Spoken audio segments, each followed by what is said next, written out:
Welcome back dear knowledge seekers. इस video में हम डिस्कस करेंगे ट्रांसफार्मर वाइंडिंग रेजिस्टेंस के उद्देश्य के बारे में कि ये टेस्ट करना क्यों ज़रूरी है। इस वीडियो को मैं इंग्लिश लैंग्वेज में पब्लिश कर चुका हूँ, लेकिन मेरे कई सारे व्यूअर चाहते हैं कि मेरे वीडियोस उन्हें हिंदी में भी मिले, इसलिए मेरा आपसे प्रयास रहेगा कि मैं सभी वीडियोस हिंदी में भी उपलब्ध करूँ। तो चलिए जानते हैं इस ट्रांसफार्मर टेस्ट के उद्देश्य के बारे में। पॉइंट नंबर 1, पहले हम ये जान लेते हैं कि ये टेस्ट किस प्रकार के टेस्ट में किया जाता है। तो ये test type test, routine test और फील्ड टेस्ट तीनों में किया जाता है। टाइप टेस्ट वो है जो मैन्युफैक्चरिंग कंपनी द्वारा किया जाता है ताकि कोई भी इलेक्ट्रिकल प्रोडक्ट का डिज़ाइन उपयोग में लेने के लिए जांच सके। ये टेस्ट उत्पादन कंपनी में केवल एक ही प्रोडक्ट पे होता है। रूटीन टेस्ट जो है वो हर एक प्रोडक्ट पे किया जाता है ताकि उसका निर्माण ठीक किया गया है कि नहीं वो जांच सके और उसका ऑपरेशनल परफॉर्मेंस देख सके। और फील्ड टेस्ट वो टेस्ट है जो प्रोडक्ट को यूज में लेने से पहले ठीक है कि नहीं वो जांचने के लिए और रेगुलर मेंटेनेंस पर्पस के लिए किया जाता है। पॉइंट नंबर 2, ये transformer winding resistance test transformer की वाइंडिंग में कुछ भी नुकसान हुआ है या वाइंडिंग में कुछ एबनॉर्मेलिटी है तो उसे चेक करने के लिए किया जाता है। ये वाइंडिंग का नुकसान या कुछ एबनॉर्मेलिटी ट्रांसफार्मर के उत्पादन के दौरान या फिर परिवहन के दौरान, इरेक्शन कमीशनिंग के कामकाज के दौरान या फिर मेंटेनेंस के एक्टिविटी के दौरान हो सकती है। उत्पादन के दौरान ट्रांसफार्मर पर कई सारी प्रक्रिया होती है, जैसे कि रॉ मटेरियल को जोड़ना, वेल्डिंग, असेंबलिंग, हीटिंग एसेट्रा।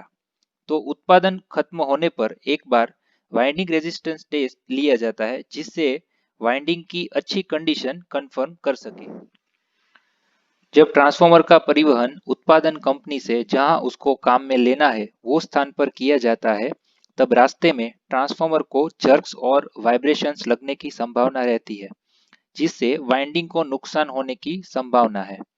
तो इसलिए जब उसका परिवहन जो स्थान पर हो जाता है उसके बाद एक बार ट्रांसफार्मर का वाइंडिंग रेजिस्टेंस टेस्ट ले लेना चाहिए।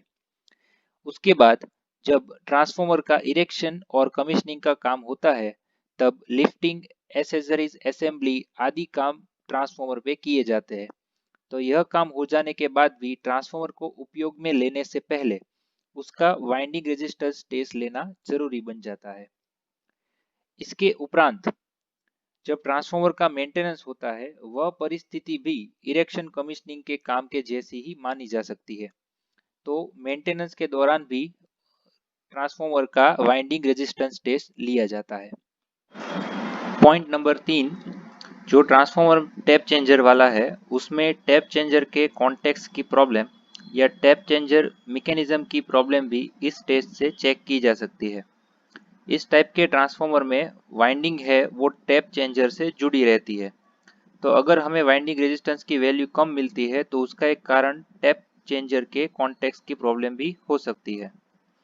आज के टेक्नोलॉजी में एक ऐसे टेस्ट किट भी आते हैं जिसे ट्रांसफार्मर के टैप चेंजर चलाते हुए टेस्ट किट चालू कंडीशन में रखने से ये टेस्ट किट करंट के इंजेक्शन में जो गिरावट आती है उसे महसूस कर लेते हैं और टेस्ट किट अपने आप बंद हो जाती है, जिससे हमें टैप चेंजर के मैकेनिज्म में खराबी होने का पता लग सकता है। पॉइंट नंबर 4, वाइंडिंग का कोई भी खुला या लूज कनेक्शन वो भी बुशिंग के साथ, क्योंकि जो वाइंडिंग है वो बुशिंग से जुड़ी है, तो पूरा जो वाइंडिंग का पार्ट है उसमें कहीं पे भी खुला या लूज कनेक्शन है बुशिंग के साथ भी है, तो कोई सा भी ऐसा जो कनेक्शन है वो फेस का आपस में अगर शॉर्टिंग है तो वो, या फिर वाइंडिंग का कोई भी अगर टूटा हुआ स्ट्रैंड है तो वो इस स्टेज से खोज सकते हैं हम। इन प्रकार के प्रॉब्लम्स में क्या होगा कि वाइंडिंग रेजिस्टेंस की वैल्यू इसमें ठीक नहीं मिलेगी। पॉइंट नंबर 5, हर एक वाइंडिंग का रेजिस्टेंस लेके हम ये बात पक्की कर सकते हैं कि सभी कनेक्शन ठीक से जुड़े हैं और टाइट है। Point number 6, last point, transformer winding resistance I square losses गिनने में और वाइंडिंग टेम्परेचर राइज टेस्ट में भी उपयोगी है।